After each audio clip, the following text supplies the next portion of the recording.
kalau nanti terlintas di hatimu malas sholat, bakar jari sebentar. Berapa lama kau tahan? Buatlah.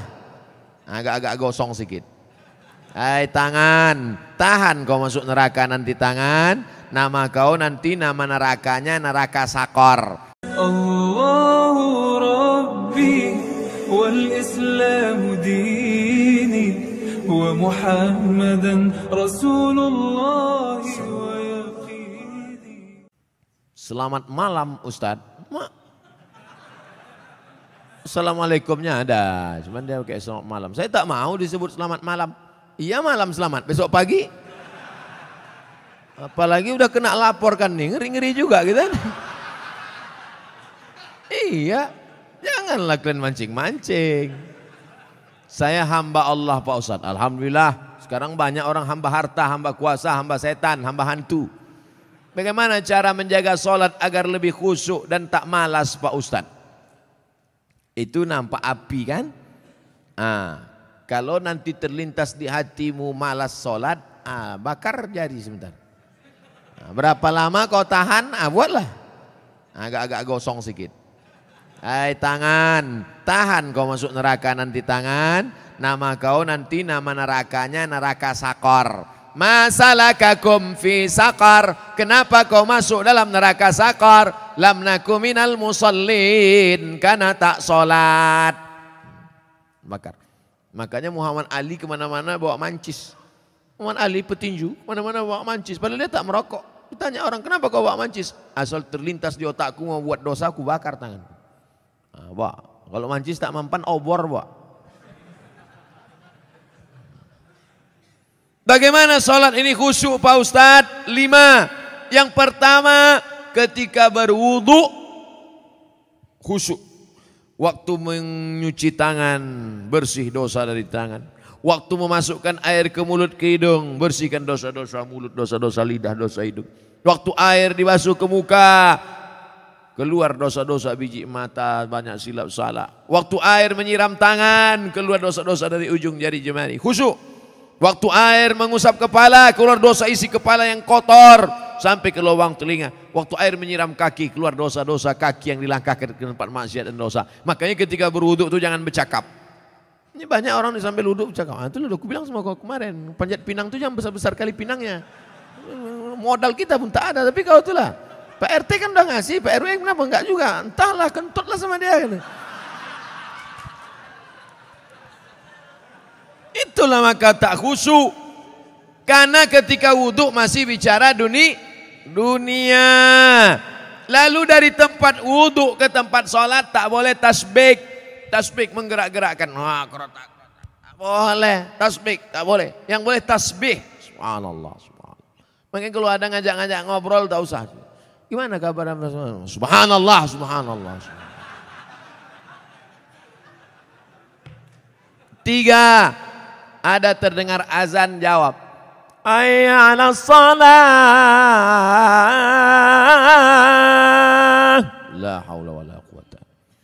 Jangan bicara waktu azan. Siapa yang bicara ketika azan dikumandangkan, matinya mati su'ul khatimah.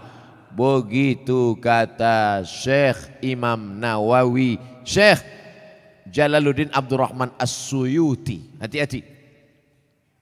Lalu kemudian yang keempat, membaca bukan mutola'ah. Mutola'ah mulut tak bergerak. Waktu sholat itu membaca. Allahu Akbar kabir. Walhamdulillahi katsir. Ini banyak orang sholat mulutnya diam.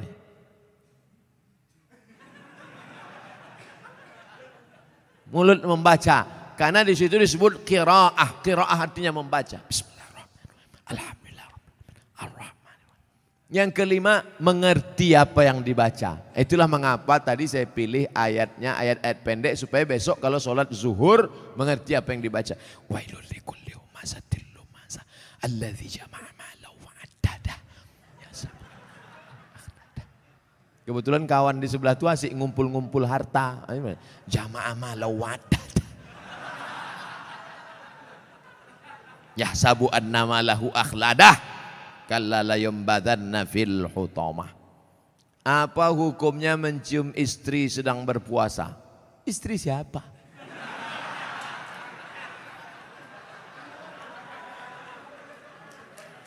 Kalau istri engkau yang kau cium maka tak batal. Dalilnya Nabi mencium Aisyah.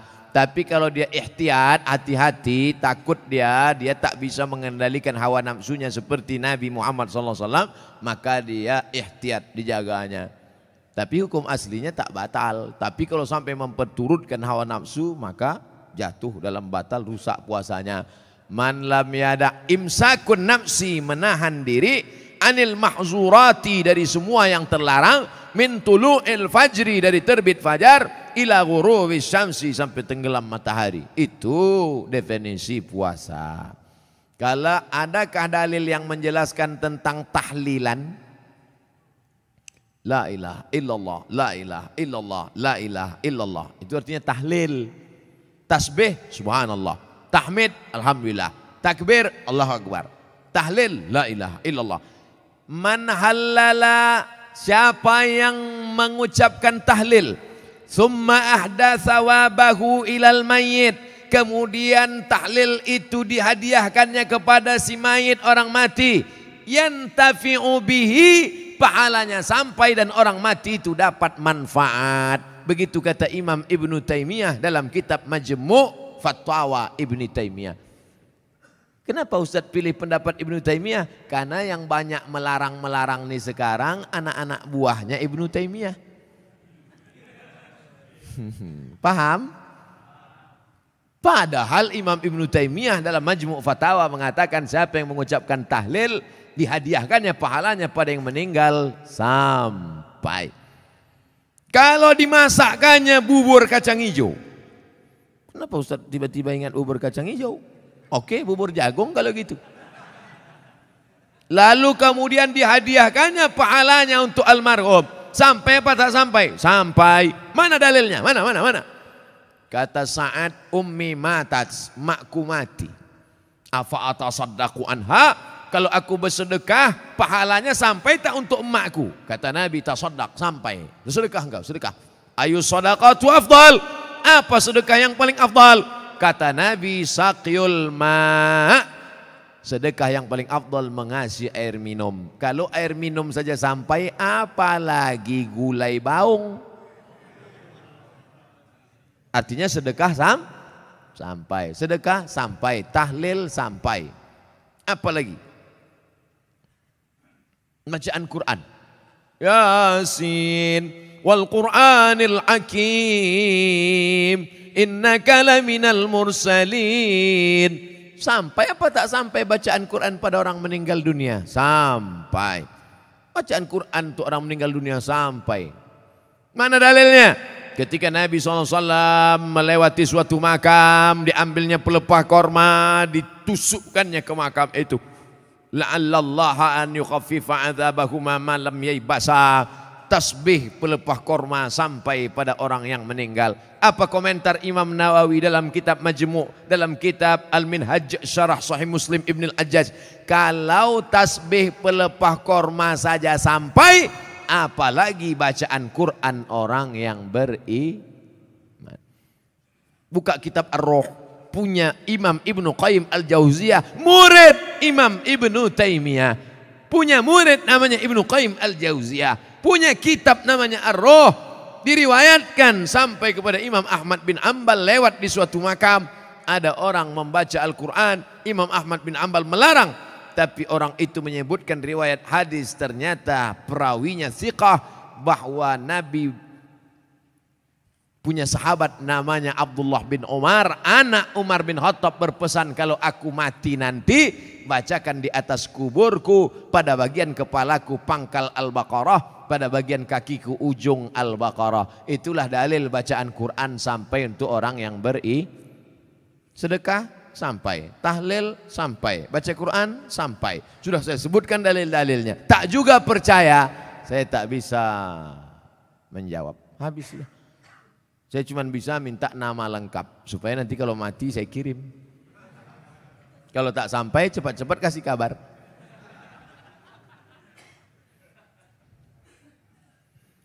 Mengazankan anak baru lahir itu apa dalilnya Pak Ustadz? Nabi mengazankan ke telinga Sayyidina Al-Hasan, anak Fatimah radhiyallahu anha, adzanas shalah, bunyinya seperti azan waktu azan salat. Hadisnya disebutkan dalam kitab Sunan At-Tirmidzi. Nama kitab Sunan Tirmidzi, nama lainnya Jami' At-Tirmidzi. Status hadisnya hadisun hasan, hadis paling tinggi sahih, di bawah sahih hasan, tentang mengazankan bayi. Anak saya mengazankan. Allahu Akbar, Allahu Akbar. Tapi tidak kuat macam itu. Terkejutlah dia. Nah, makanya bapak ibu yang hamil sekarang istrinya nanti bapak azankan. Tapi yang anak sudah lahir tak usah azankan lagi. Ini anak udah semester 2. Balik dari sini sebentar. Allahu Akbar. Apanya ayah ini gitu.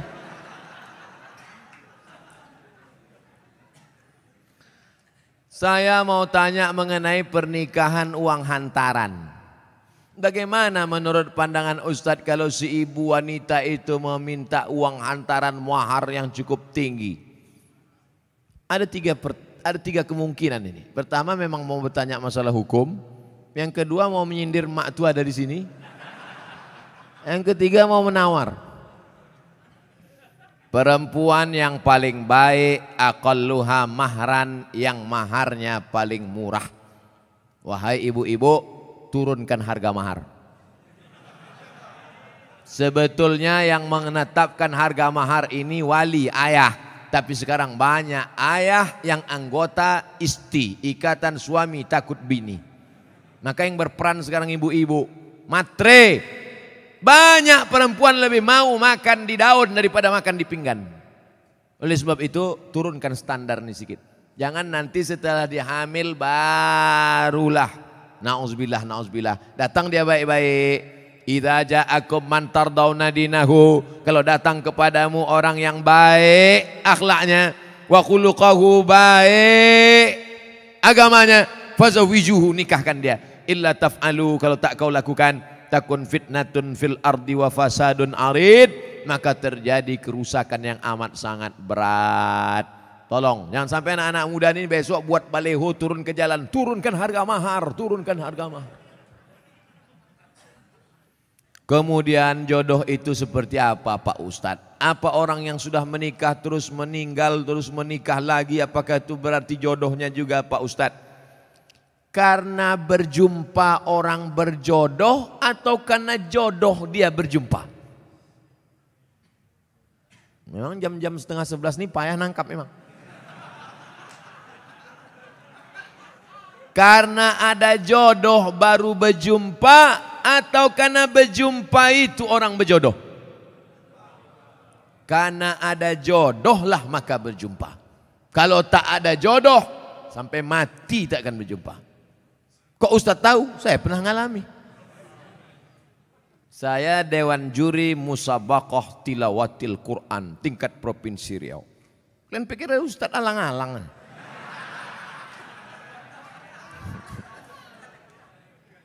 Waktu itu belum nikah. Kata kawan saya, Mat, ku carikan kau perempuan qori'ah hafizoh. Kami Dewan Juri waktu itu.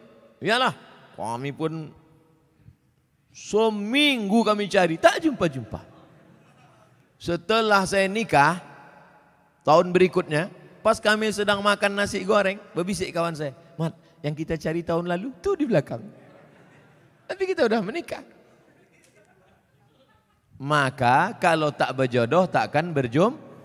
Karena ada jodoh, itulah maka berjumpa. Oleh sebab itu jangan nanti yang laki-laki ini banyak salah jawab ini. Papa kok bisa nikah sama mama? Entah salah sambung. Jawabannya mesti kau katakan, aku tak pernah mencari makmu, makmu tak pernah mencari aku, Allah mempertemukan kami. Ibu itu pun dari dapur, so sweet kata dia. Karena jodoh lah kalian jumpa. Mengapa Tuan Syekh Abdurrahman digelar dengan Syekh Silau Laut? Syekh Abdurrahman lahir di Kampung Rau, sekarang masuk Kabupaten Batubara. Lalu kemudian dia merantaulah ke Kedah, karena orang Batubara dulu biasa naik perahu tongkang kapal laut ke Kedah, bolak-balik karena orang itu dekat Kedah. Sampai di Kedah belajarlah dia 7 tahun dan ikut lomba silat, menang, bekerja di kerajaan Kedah. Setelah itu melanjutkan pendidikannya ke Tuan Syekh Wan Mustafa Al-Fatani. Fatani sekarang Thailand Selatan, Patani. 7 tahun di Patani, setelah itu dibawalah oleh Syekh Wan Mustafa Al-Fatani ke Makkah Al-Mukarramah. Belajarlah dia dengan ulama-ulama di Makkah, diantaranya Syekh Hasbullah. Belajar fikih kepada Syekh Ahmad Khatib Al-Minkabawi. Setelah khatam belajar fikih, belajar tafsir, belajar hadis, belajar tasawuf, baliklah dia ke Rau. Lalu kemudian datanglah kerabat Kesultanan Asahan namanya Tengku Adil. Tengku Adil pun mengasih tanah. Wahai Tuan Syekh Abdurrahman, ini ada tanah. Nama tanah itu Silau Laut. Maka orang menyebutnya tak lagi sebut namanya, tapi Tuan Syekh Silau Laut. Sama macam siapa tu? Tuan Syekh Besilam. Padahal nama aslinya adalah Tuan Syekh Abdul Wahab. Kampungnya di Rokan Hulu, namanya Rantau Binuang Sakti, tempat lahir Syekh Abdul Wahab Rokan. Tapi yang dipakai adalah Syekh Abdul Wahab Rokan. Sekarang jadi Kabupaten Rokan Hulu. Biasa itu Tuan Syekh mana? Tuan Syekh Fulan, nama kampungnya yang disebutkan. Tuan Syekh Purba Baru, padahal namanya Tuan Syekh Mustafa Husain. Nah, jadi nama kampung yang disebut. Itu maka disebut Tuan Syekh Silau Laut karena nama kampung itu. Apa karomahnya Pak Ustadz? Banyak karomahnya disebutkan dalam buku, ditulis oleh cucunya. Namanya Tuan Syekh Doktorandus Haji Mansur bin Haji Syekh Muhammad Ali bin Syekh Abdurrahman, cucunya, menulis buku. Ditulis pada masa Gubernur Raja Inal Siregar. Waktu haul dibagikan buku-buku itu. Banyak karomah disebut situ. Apa motivasi orang memasuki tarekat Sattariyah Pak Ustadz? Tarekat itu sampan. Ada sampannya namanya Sattariyah. Namanya nakhodanya Abdullah Sattari. Ada nama sampannya Saziliyah, nama nakodanya Abul Hasan As-Sazili. Ada nama sampannya Naqsabandiyah, nama nakodanya Bahauddin Naqsabandi. Ada nama sampannya Ahmadiyah, tapi bukan yang aliran Ahmadiyah yang sesat. Tarekat Ahmadiyah, nama nakodanya Sayyidi Ahmadil Badawi. Itu sampannya, tapi lautannya tetap la ilaha illallah Muhammadur Rasulullah. Jadi yang mau ikut tarekat sama aja macam naik sampan. Lautnya la ilaha illallah, sampannya macam-macam. Ada yang mau sampan naik speedboat, mau cepat. Ada satu yang naik kapal tongkang kayu. Dia mau slow. Kau tak ikut? Enggak, aku mau menikmati laut ini, mau slow aja. Nah, macam-macam. Begitu lebih kurang gambaran tentang tarekat. Tarekat artinya jalan. Jalan mendekatkan diri kepada Allah Subhanahu wa ta'ala. Apa doa anak terhadap orang tuanya itu sampai? Hadis Sahih Muslim. Idza matal insan, kalau orang mati inqata'a, putus amalnya illa min salasin, kecuali 3. Shadaqatin jariyah, amal sedekah, ilmin yuntafa'u bih, ilmu yang bermanfaat. Yang ketiga, waladin salihin yad'ulah, anak yang soleh. Makanya kita selalu minta doa Rabbi habli minas salihin. Saya ingin sekali mendoakan orang tua saya supaya terbuka pintu hidayahnya, karena kami sangat menyayanginya. Doakan orang tuamu di sujud terakhir saat sholat, sunat, tahajud, witir, duha. Tapi jangan pakai bahasa Indonesia, nanti sholatnya batal. Dalam hati saja, ya Allah, ayahku ini berhentilah pakai sabu-sabu. Kenapa ketawa? Di masjid kami setiap malam Jumat ada pengajian. Kenapa cuma tiap malam Jumat? Tiap malam lah.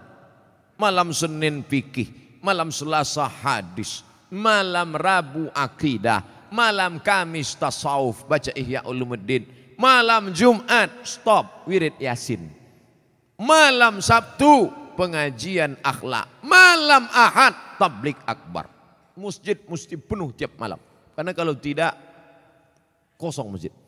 Akan tetapi waktunya dimulai ketika azan solat isya hendak berkumandang, sehingga jamaah solat isya pergi ke masjid lain. Apakah sikap Ustadz itu benar membuka pengajian ketika azan isya berkumandang? Habis solat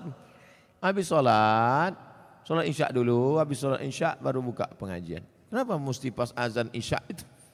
Solat isya dulu, habis solat isya baru buka pengajian. Saya selalu membuka pengajian maghrib. Kalau pengajian di Pekanbaru maghrib. Supaya apa? Supaya orang sholatnya dua. Maghrib berjamaah, isya berjamaah. Karena kalau dibuat isya, banyak jamaah datang lambat. Bahkan diumumkan, jamaah Ustadz udah terduduk setengah jam. Buat pengajian maghrib. Maghrib ke isya. Di Malaysia kami gitu. Maghrib, isya, pengajian. Habis isya, tanya jawab. Efektif. Doa berhajat, dia berhajat naik haji dengan menjual tanah. Namun anak-anaknya melarang, malah minta bagian tanah. Dibagi sebagai warisan jika orang tua meninggal. Sehingga orang tua tak jadi mendaftar haji. Bagaimana sikap orang tua dan sikap anak-anaknya ini? Desa kami banyak tanah ladang lebar-lebar Pak Ustadz. Oh, kalau dapat anak tak bertuah ini udah jadi. Datanglah emak-emak umur 70 tahun menggigil saya habis pengajian subuh. Ustadz, anak saya melarang saya karena saya mau pergi umroh. Dilarangnya karena dia katanya dapat warisan. Saya bilang, mestinya dia yang menggendong engkau sampai ke Makkah, balik lagi. Kau gendong emakmu ini ke Makkah, jalan kaki tawaf sa'i umroh, balik lagi ke Medan, belum tentu dapat. Kau tebus sekali dia menjerit waktu mengeluarkan engkau dari perutnya. Ini tanah-tanah dia. Dia belum mati lagi. Udah kau atur pula harta warisannya. La ilaha illallah. Tak mencium bau surga orang durhaka. La yadkhulul jannah. Tak masuk surga. Siapa itu? Uququl walidain. Durhaka pada orang tua. Dia mau pergi haji, biar pergi haji. Mak, aku tak bisa membahagiakan kau, mak. Mestinya aku membayarkan ONH nih. Mestinya aku membawa engkau ke Makkah. Aku tak bisa. Ini di tanah-tanah dia. Mau berangkat dia. Berangkat di tanah suci. Ini harta dia pula ditahan. Disuruh pula bagi dia sebelum mati. La ilaha illallah Muhammad Rasulullah. Naik darah tinggi saya.